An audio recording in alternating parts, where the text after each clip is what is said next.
less attainable for first-time homebuyers. We are pleased to bring together a major state outreach analyst with the California Department of Insurance, Captain Mike Cornett and Captain Thomas Schutz, Public Information Officers with CAL FIRE San Diego, and Tracy Rivera with State Farm Insurance. We'll begin with a brief presentation from Sharon with the Department of Insurance to speak on the state's efforts to create a more sustainable insurance strategy before hearing from our fire safety officials and on techniques for fire hardening and mitigation. We will then open up to you guys, the audience, through the little sheets on your table. There should be some little sheets for questions that you have. If you have questions, please fill out that little piece of paper, put it in the air, and a staff member from SDAR, Mark Retz, will come and pick it up, and then we will be able to do the Q&A at the very end. So thank you very much, and let's get started. Welcome, Sharon. Morning. Hi everyone, my name is Sharon Smith. I am the Outreach Analyst for the California Department of Insurance. So today I wanted to talk a little bit about how we got here in the insurance marketplace. We'll go over the Safer from Wildfires framework as well as the Sustainable Insurance Strategy that was announced by the Commissioner in September that's hopefully going to address a lot of those issues that you all are seeing out there. So the first thing is why and how did we get to the place that we're at with non-renewals and insurance companies leaving the state? It's important to put this in context, right? So natural disasters and global inflation have really affected and created stress on the insurance marketplace. And this isn't just happening in California, this is happening in all other states, it's happening around the world. Reinsurance, which is insurance for insurance companies, is also getting more expensive. This is based off of global catastrophes around the world that are causing those insurance rates to increase, as well as just increased costs with rebuilding, with supplies, with materials, with labor. All of those things are making it so that insurance companies are contracting to protect their solvency. And a really critical fact to remember is that unlike public utilities, insurance companies do not have an obligation to write policies. So they have to be able to 100% meet the claims of consumers to cover their expenses and earn a fair return. So they will not write policies unless they're 100% certain that they're able to make all of those things happen. So over the past 10 years, homeowners insurance companies have done far worse in California, basically by every measure. So you can see here all the direct incurred losses from 2012 to 2021, the percentage of loss there. And during these years, California experienced 9 out of 10 of the most devastating wildfires in our state's history. So just between 2018 and 2019 alone, insurance companies lost about $13 billion in profit. So it is a big issue here. And so now we're faced with the question, are homeowners able to find insurance? And I'm sure you guys are all too familiar with the answer being no. So because of climate change, it is accelerated, we do need to take actions that expand insurance availability. So I'm going to go over the first framework, which is the Safer from Wildfires framework. So there's 3 steps in this. It's about protecting the home or business, protecting the immediate surroundings around it, and also protecting the whole community. So the very first step, this is pretty straightforward. That is having Class A fire rated roofs, 5-foot ember resistant zone around the structure, non-combustible 6 inches at the bottom of walls, all of these things that make your home fire resistant. I'm sure CAL FIRE will get into this a little bit more, but this is the first step of the Safer from Wildfires framework. The second step is protecting the immediate surroundings of the home, so clearing vegetation and debris from the decks, moving sheds and outbuildings at least 30 feet away, and trimming trees and removing brush around the home. The last step is a really important piece. This is about protecting the entire community. The community piece is community level mitigation is a huge part. So having neighborhoods form fire-wise communities, and cities, counties, and local districts becoming fire risk reduction communities is going to protect more homes and make it safer for homeowners from wildfires. So the Safer from Wildfires regulation, those 3 steps that I just went over, they reward consumers and businesses for property hardening with first in the nation mandatory discounts. So the rate filings for the Safer from Wildfires discounts have been approved for the FAIR Plan. So if you have people that are looking at the FAIR Plan as their only option for insurance, if all of those things are in place, then they might be eligible for discounts. Other companies are also going to start having to offer discounts to people for home mitigation.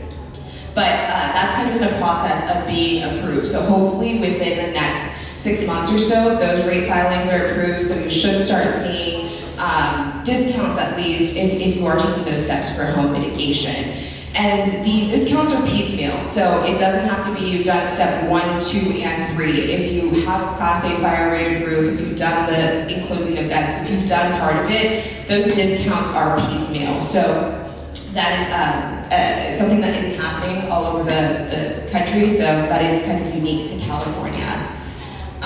The CDI and the California FAIR Plan also reached an agreement to increase the commercial coverage limit to $20 million per location. So this addresses some of the greater needs for homeowners associations to get coverage, and the business owner's policy, or the BOP policy, limit increase to $20 million should have taken effect in December as well. So. The last thing I wanted to cover is the wildfire risk score.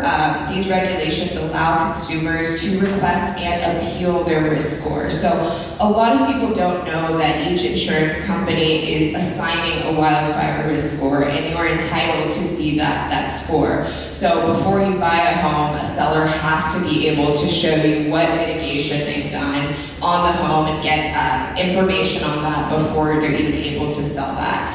And this regulation requires these insurance companies to give you basically transparent information about how they're rating your home, wildfire risk. And there's 4 different situations where you could be asking for your wildfire risk score. That's going to be when you're applying for a new policy, before you're renewing a policy, after you've been non-renewed for a policy, and when you complete any sort of mitigation. Those are times where you can ask your insurance company what your risk score is and see if there's anything you can do to better that score. All right, the last thing I'm going to talk about is the California Sustainable Insurance Strategy. So this is what the commissioner worked on and revealed in September. So one of the bigger pieces of it is the insurance availability in at-risk areas. So we came to a agreement with insurance companies, basically requiring them to write no less than 85% of homes and businesses in wildfire distressed areas. Now we don't know exactly what those wildfire distressed areas are going to be yet. That's part of the regulation and writing and kind of all of the details that go into that, but that is a huge commitment, and hopefully we'll start to see that increase in availability there. We'll also be starting to return FAIR Plan policyholders to the market, and priority will be given to those homeowners that are doing the Safer from Wildfires home mitigation. CAP models and mitigation. New models will recognize the mitigation and hardening requirements to appropriately price rates and discount benefits. This is presently not available in the current rate making process today. So a lot of these catastrophic modelings aren't used by insurance companies, but because of this 85% commitment to writing homes in at-risk areas, they will be able to price more appropriately using those CAP models. We'll also be looking into California-only reinsurance costs. So we want to protect consumers from paying for other global disasters. We don't want to be paying for the wildfires in Hawaii or anything. We want to make sure that it is California-based so that we are not having to take on the burden of other catastrophes worldwide. Modernizing the FAIR plan. So I talked a little bit about commercial coverage before, but we're looking to expand commercial coverage for homeowners associations from $20 million per location, which is what it's currently at, to $20 million per structure. So that should again start to decrease those gaps in coverage. All right, so that's really all I have for now. This is our consumer hotline, so if you're having any issues that you need questions for immediately, or need answers for immediately, this is definitely the first step. This is where you want to start. Thank you. Thank you very much. Next, we have Cal Fire. What were some great ways for us to help our clients and the consumers?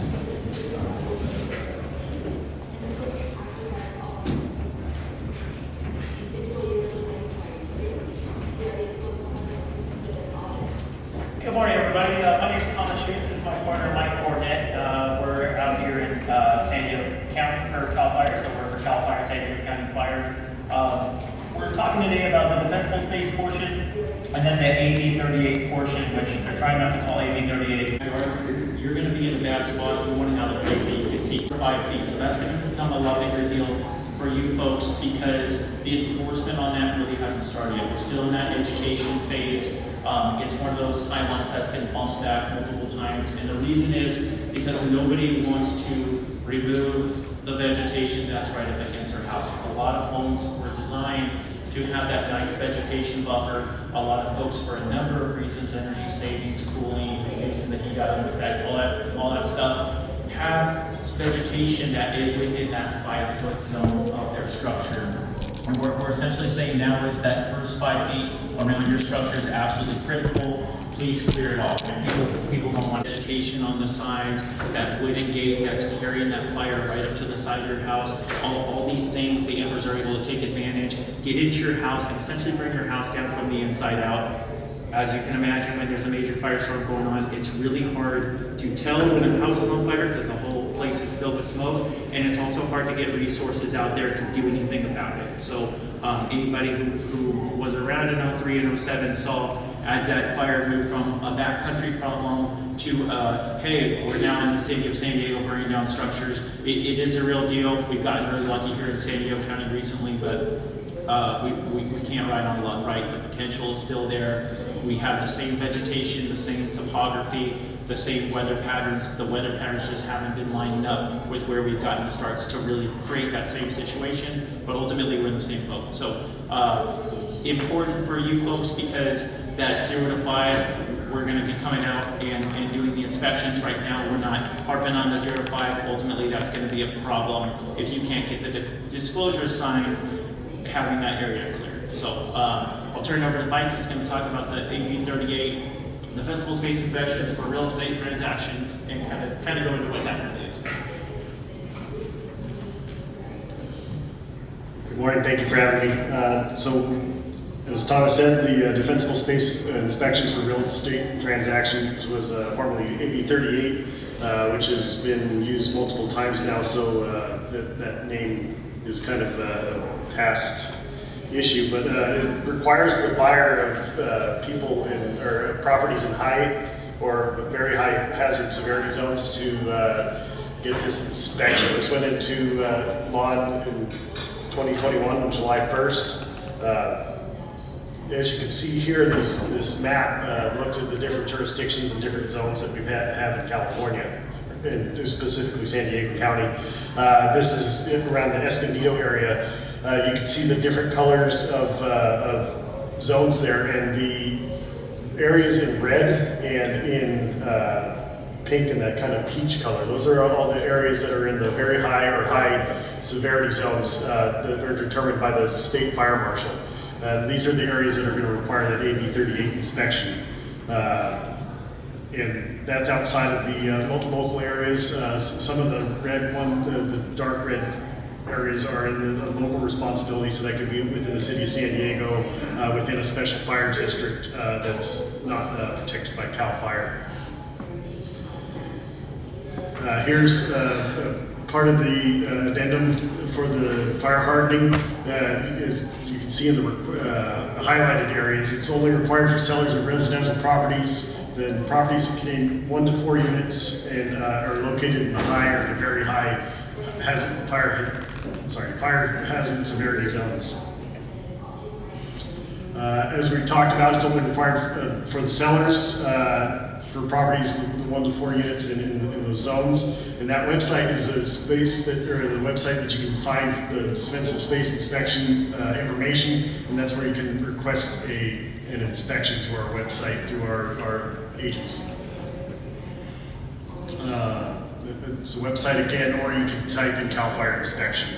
Something to note is that this only applies for the CAL FIRE or the San Diego County Fire Protection District area. Certain areas throughout the county, if you go onto that map, you can find the local inspections. So for example, San Diego City has a different inspection process than the county, and there's slightly different steps. Some more of that verbiage on the addendum and disclosures. And this is talking about the documentation for the buyer can enter into a written agreement. And this is only for the buyer. The seller can't request that inspection because we can't go onto the property without the buyer's permission.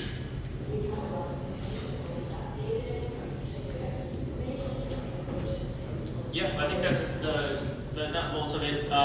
We do pretty quick turnaround, so if you're selling a home in any of the CAL FIRE County Fire areas, we're able to get out there within a few days. Our chief that runs that has asked us to relay that gets a lot of phone calls. Hey, we're closing tomorrow. Can you get out here? It's really hard for us to pivot that quickly. So we are very quick, but we may not be that quick. So try to plan accordingly. The inspection's good for 6 months.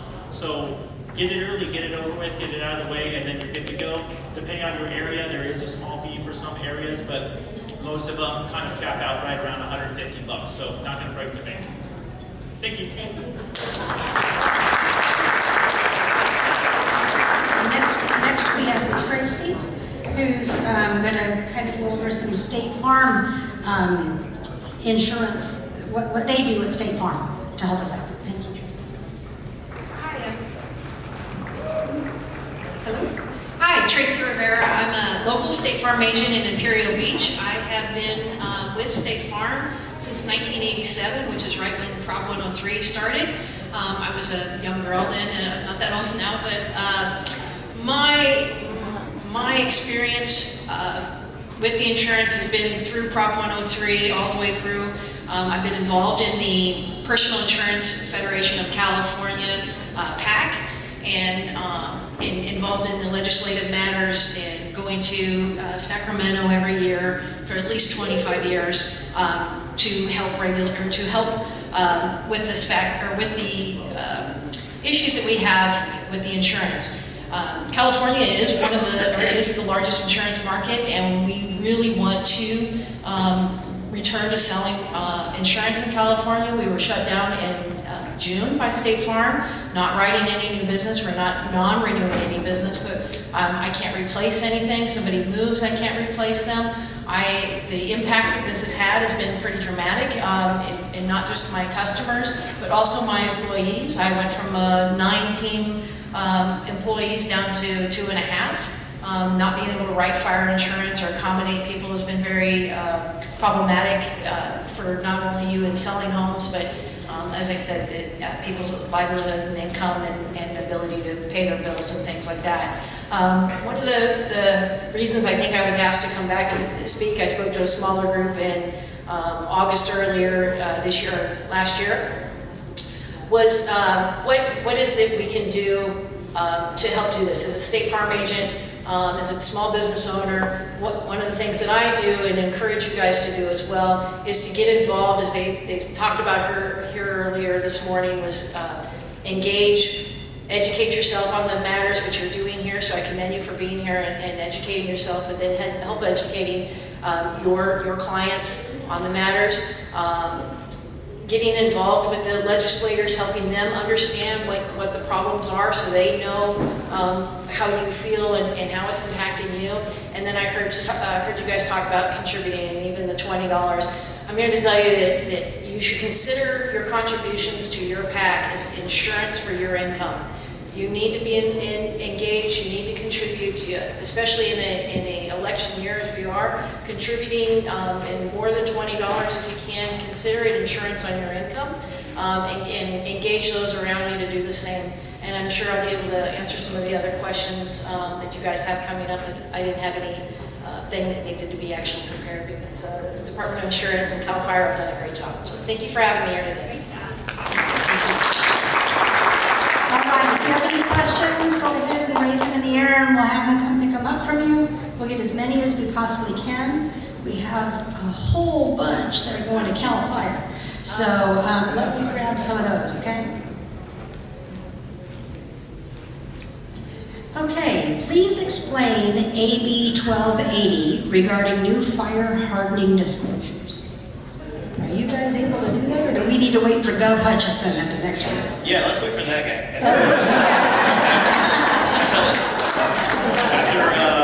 After a 2-minute Google search, I found it on there. But essentially, they're trying to. We have a lot of people out in the backcountry areas who are buying houses and then realizing that they're having a problem getting insured. They had no idea that they were in such a dangerous area. If you look at the map, a lot of us live in dangerous areas. And so the disclosure is just to make sure that the wool isn't being pulled over anybody's eyes. Very straightforward, very high fire hazard severity zone, just a notification. But as far as any further details, I don't have too much. We'll let Deb go ahead and cover that at the next session, okay? I think it starts at about 11. Now to Tracy. CAR endorsed Fortress Fire inspection reports in 2023. Does State Farm recognize and/or rely on this report? I'd have to refer you to our State Farm Legal and Corporate, but as far as the whether they are actually looking at the reports, but the discounts that we are using is the FireWise community.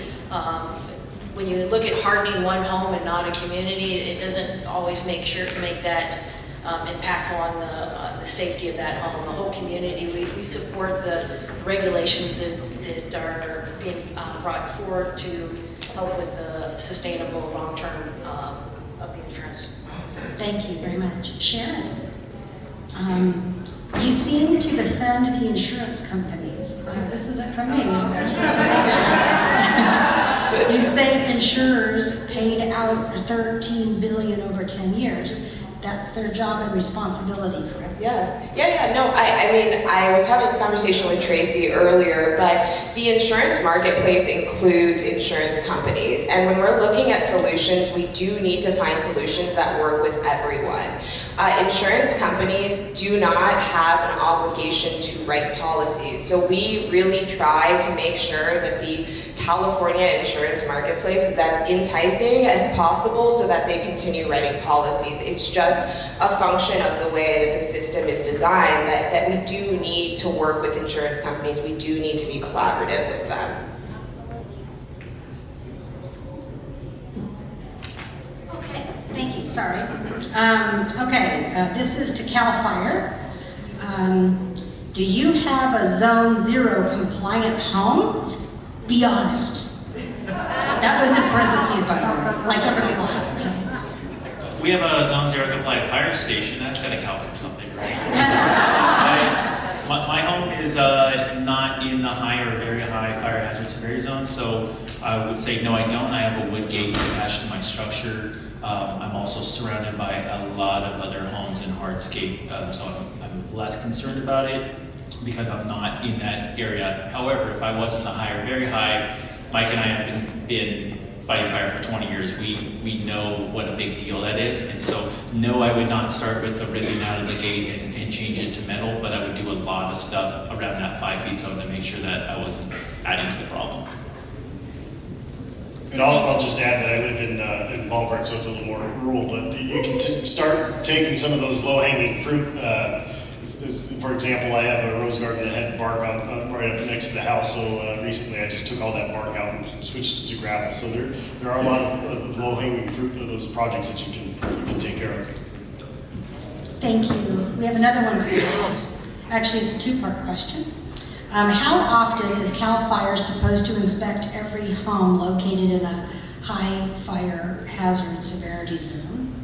So we have 102,000 structures that we inspect in the CAL FIRE County Fire area, and so that's just for San Diego County. We were on a 3-year cycle, and now we're pushing to be closer to a 2-year cycle, which is pretty incredible for us. It's a lot of parcels that we have to go out and inspect, but 2-year cycles is really what we're shooting for on the inspection side. Thank you. You answered the second question, which was how long do you think it'll take you to complete? So thank you. And that's done by defensible space inspectors, individuals, and our fire stations as well. The fire engine goes out and conducts those inspections as well. We don't go into people's backyard, and that is one difference with the AB 38 inspection. AB 38, we do a full 360, and we're very much letter of the law. With our defensible space inspections out in these areas, it would take a lifetime to try and get into everybody's backyard. Plus, a lot of people don't like that, and so we go more spirit of the law. We do the best we can with the vision that we have from their driveway. Thank you. And I think this might go to either or both of you. What options are available for liability insurance for people who have the CAL FIRE plan? Was the question gaps in coverage? Yeah, so that's when you would have to go, unfortunately, to surplus lines. I know those aren't the ones that are backed by the California Department of Insurance, but they are available. If you aren't able to find full coverage through the FAIR plan, you would have to go through the surplus lines market. Do you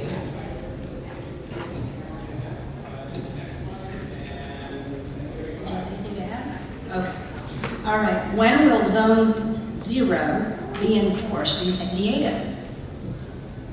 So Zone 0 was brought about as, surprise, an unfunded mandate. So the challenge there is that we have we have 40 different professional fire departments in San Diego County alone. And so you look at the number of folks that have to go out and now enforce something that's very hard to enforce. It's very hard to tell your residents, hey, you need to cut out all these things. So it really depends on the jurisdiction. San Diego City is working stuff through on their end and their board to try to push things through. I'd say it's going to be another couple years on the CAL FIRE County Fire side before we really start pushing that and having it towards part of both our AB 38 and our regular defensible space. I just saw from the State Fire Marshal this week, they said their timelines were pushed back for existing construction 2026 and new construction 2025. So the education portion is already happening, but it's going to be up to each individual fire department jurisdiction on when they're going to enforce it. I saw Malibu's already out there enforcing the 0 to 5 feet. So really kind of depends on where you're at both in the county and the state. Thank you. Okay, we have about 2 to 3 more minutes. We have lots of questions up here. If we don't get to them, just know that the PowerPoints are going to be sent out to everybody who came here. We have all of your information, so you're going to get a copy of that. And not only that, we're going to have them reply. They have them because they have the most. I think we can take care of you guys with this next one, and then you're done. You're free. But we will post those also on our website. So go ahead and take a peek and look at those after the meetings. Okay, question for you guys. Since insurance companies are national, can they spread out the rate increases across the country instead of Californians paying double-digit increases? And would that mean that this is my own outlet, would that mean we have to pay for the hurricanes? If they have to pay for our fires? I can answer that in the aspect of State Farm. Not all carriers, while State Farm is national, State Farm has its own fire general company, so our rates are only California specific, so the hurricanes and the different things are not. Now the reinsurance bit that Sharon spoke about, one of the things that's important to understand with that is Due to Prop 103, a lot of the things that she's talked about, the reasons why they haven't already happened is because of Prop 103. It's held the regulations. We haven't been able to do some of these things. So not being able to have reinsurance in the actual cost that comes into the rate factor, not being able to pay over the interveners that are involved in the process of rate approvals. Those costs actually end up coming to the consumer over the period of time, but the reinsurance is not recapped in the expense for the insurance carriers. And so the rate increases that we're seeing, and I hate to tell you guys, but everybody's rates are going up this year more so than you've seen in 35 years. You're seeing rate increases that will happen this year and next year that has been more than we've seen in 35-year history. And it is unfortunate, but if we can't get back to a healthy insurance market, it could get a lot worse. And that's why it's so important to see some of these things happen. I think I answered that.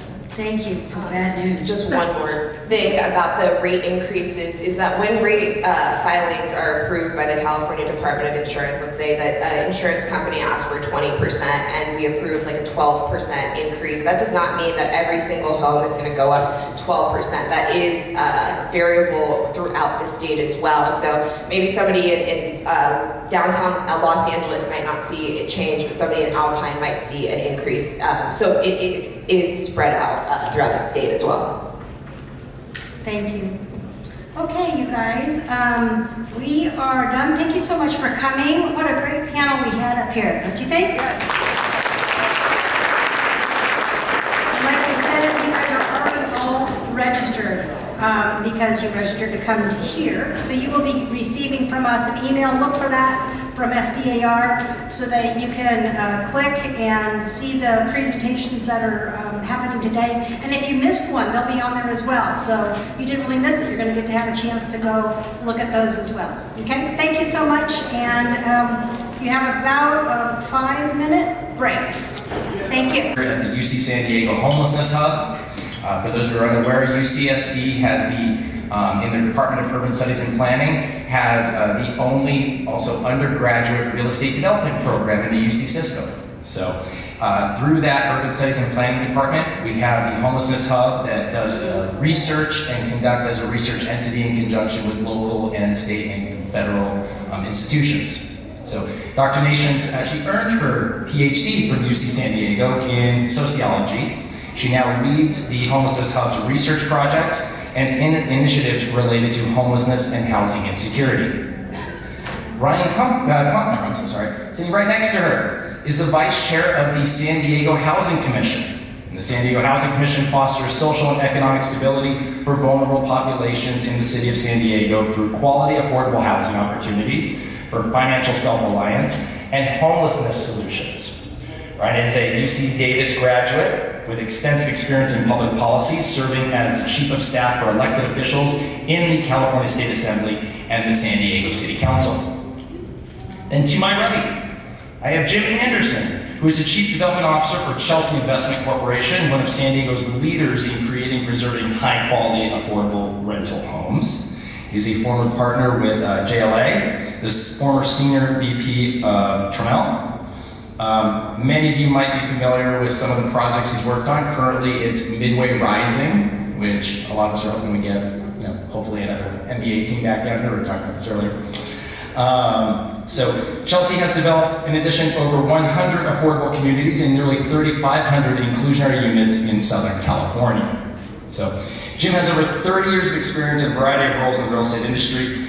And we are very happy to have all three of our speakers here today. If you give them a round of applause welcoming them here today.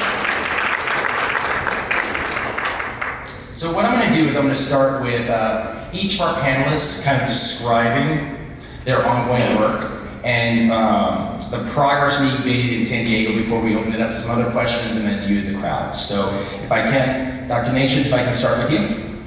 So welcome. I think the microphone, there we go. Yep, got it.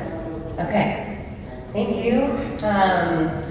Hello everyone. I feel like fire was the more appealing topic for the people in this room, but I'm happy to be here with those core people of you who want to talk about this topic. So as Mike said, I'm Managing Director of Homelessness Hub at UCSD. We have student researchers on our team. We have a really great thing happening. We're only a year and a half old, but we do implied engaged research. Our goal is to do research that is impactful, that moves the needle on homelessness, that moves upstream as well from that into prevention, and is useful to policymakers and nonprofits so we can improve programs and make life better for people in the San Diego region, both those who are on the streets as well as those who are not, who see our neighbors who've lost their housing and want to find ways to help support them to get back into housing. Okay, perfect. Thank you so much. Ryan. Yeah, no, just go ahead. Like I said, spend a few minutes speaking about your issues and things that you focus on with the San Diego Housing Commission. Sure, I'm going to have to regulate my time here because I can go off on this subject. I'm so happy to be here with all of you today, and I'm glad to see realtors engaged in this discussion around homelessness. In particular, I've been on the Housing Commission for about 5 years. I've been vice chair for 3 of those, and then and that's a volunteer position in my private business practice. I'm a public affairs and political consultant and do a large amount of public opinion research is a focus of my work. I want to share just a few results from recent survey work among San Diego voters so that we kind of understand how this issue is impacting our community in ways that may not be kind of obvious from news headlines. As of this summer, 37% of San Diegans said that they felt that the city was on the right track and 45% felt it was on the wrong track. That's the most pessimistic outlook we've had since I've been doing this type of research, which is about 10 years. When we ask people, what would you say are the most important issues facing the city of San Diego right now? 43% say homelessness, 20% say the cost of housing, rent, or home prices, 6% say infrastructure like roads, bridges, highways, 3% say jobs and the economy, and 2% say public safety, gangs, and crime and drugs.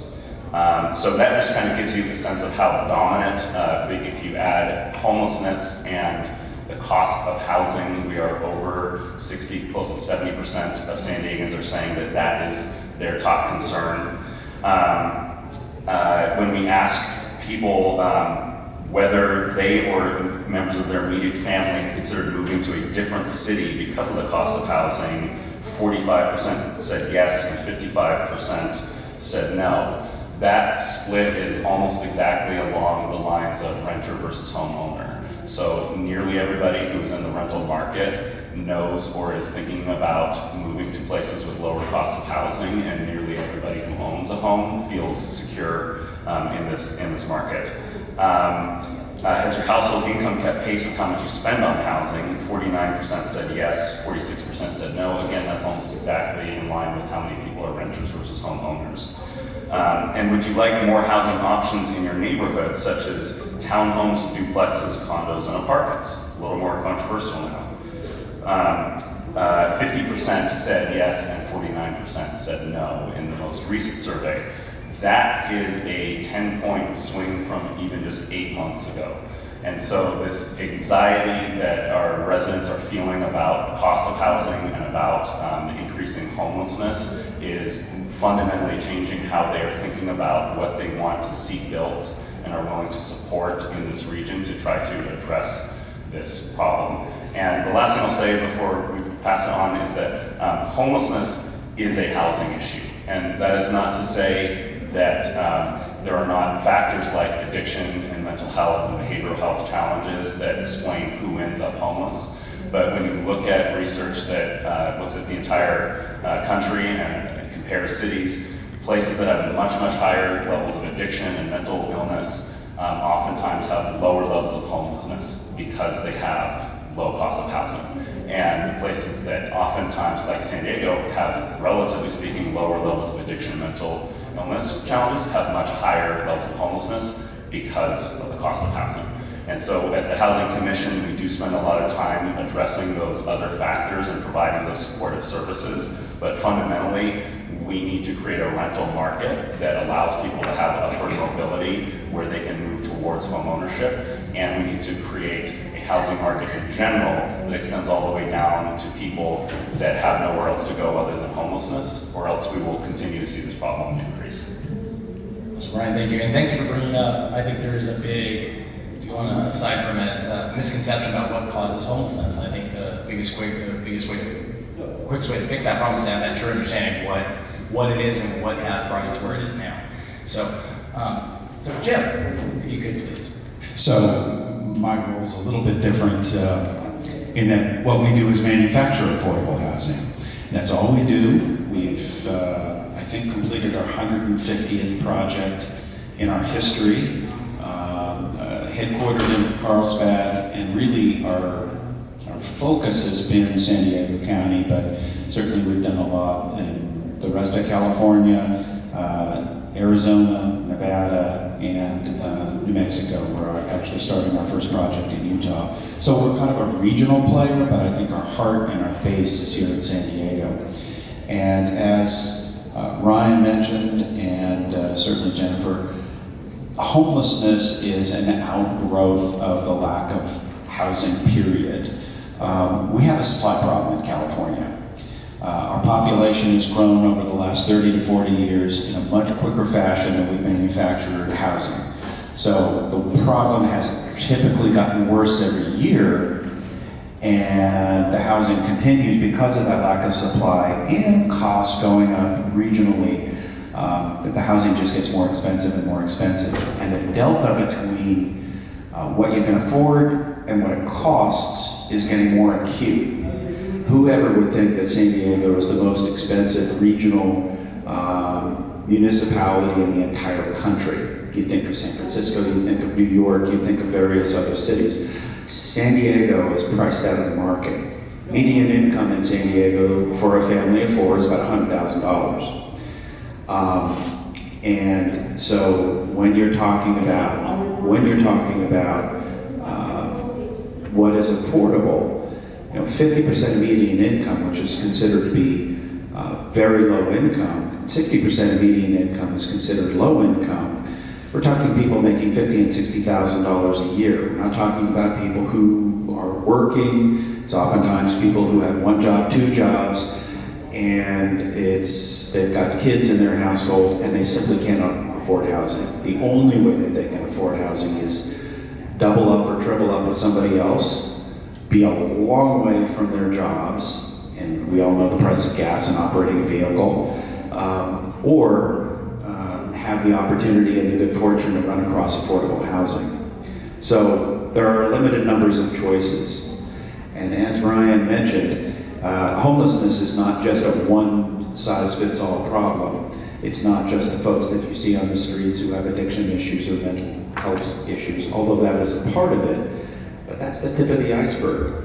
Because what happens is an individual loses their residence, ends up having very limited options. Maybe they're on the street, maybe they're in a car, and then things happen. And the mental health that is affected by living on the street causes them to really be in a situation where they're unhireable. So it's really a multi-pronged issue. Now, the state of California is trying their best to attack this on multiple fronts, but we're not going to fix this problem unless we have enough housing. And enough housing that can be done on an affordable basis. So that is what we do. And we do housing on every level, whether it's senior affordable housing, family affordable housing for veterans, developmentally and intellectually disabled. We have housing that is specifically for individuals who have been recently homeless. So we kind of have every flavor of it. And what we do is gather the money, design the projects, find the opportunities, and execute them, oftentimes in partnership with like the San Diego Housing Commission, and in partnership with groups like the UCSD Homelessness Hub, in terms of finding the individuals that need to go into those places. It is a very complex process. We are accessing public money, and Anytime you're accessing public money, there's strings all over it and complications all over it. And oftentimes there's many different layers of social issues that are being addressed, whether it be labor or climate change or any other manner of kind of issues. So it's real expensive, it takes a while to do, it's not easy, it's highly competitive, there isn't enough money to be able to build enough housing, there isn't enough land to build enough housing, and there is still a perception on the part of the public that affordable housing need not necessarily be savory in all neighborhoods. Well, we're still stuck with the crime dramas of the 1960s and 1970s and 1980s, where you take a look at these projects that are often government built in the middle of major cities that are hubs for crime and poverty and an element that you wouldn't want in your neighborhood. That isn't affordable housing in 2024, and it hasn't been for some time. Privately built, privately owned, privately managed, well-run affordable housing projects fit seamlessly into any neighborhood, anywhere within San Diego, and actually are assets to that community. Why? Well, those folks are already in your community.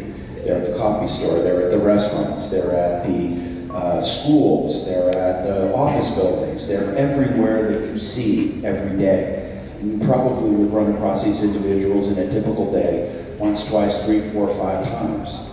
But you don't think, where do those individuals live? How do they afford to live anywhere within San Diego? Well, they're probably driving from a long way away. They're probably on the freeways, they're on the streets, they're finding parking, and you're all thinking to yourself, man, we have bad traffic problems here. Well, that's an exacerbation of the fact that we don't have enough housing, and we certainly don't have enough housing in the neighborhoods where we really use these services.